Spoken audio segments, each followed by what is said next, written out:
Équation. Donc, dans cette équation, l'équation est inconnue en troisième. Ici, dans cette première partie-là, il s'agira de travailler sur les valeurs absolues, sur les propriétés relatives aux valeurs absolues.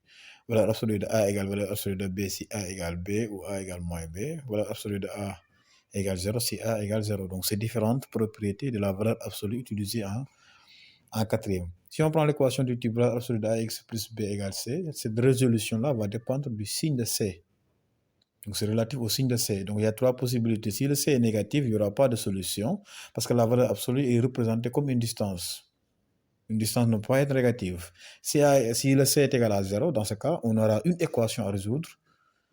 Si le C est positif, dans ce cas, on aura deux équations à résoudre. Parce que, tout simplement, un nombre et son opposé ont la même valeur absolue. Raison pour laquelle, ici, on va résoudre AX plus B égale C ou AX plus B égale moins C, l'opposé. Un nombre et son opposé ont la même valeur absolue. Prenons cet exemple-ci. On va résoudre ces trois types d'équations. Si on prend la première, avant de faire quoi que ce soit, il faut étudier le signe de racine de 2 moins 2 racine de 3. Si on étudie le signe, là on remarque que racine de 2 est inférieure à 2 racine de 3, donc la différence sera négative. Donc là, on est au niveau du premier cas. On est dans le cas où le C est négatif, donc il n'y a pas d'équation à résoudre.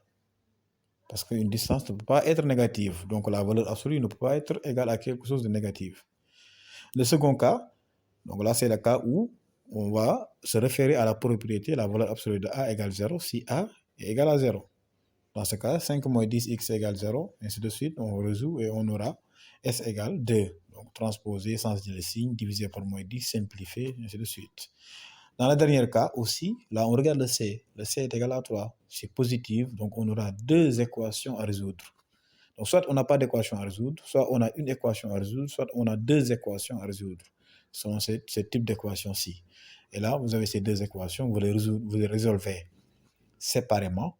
Ensuite, ici, dans ce cas-ci, on a deux solutions, à savoir 1/5 et moins 1.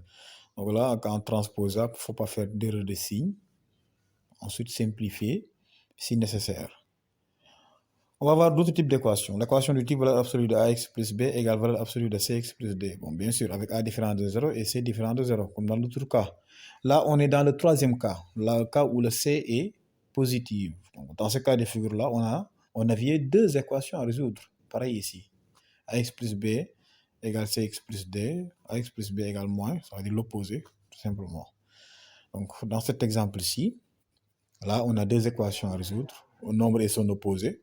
Donc, 2x plus 2 égale moins 6 moins 3x, ou bien 2x plus 2 égale moins, parenthèse, hein, moins, parce que ce sont opposés. Là c'était un seul nombre, moins 3, là-bas, tout à l'heure. Ici, il y a des termes, donc moins parenthèse, et on résout le reste.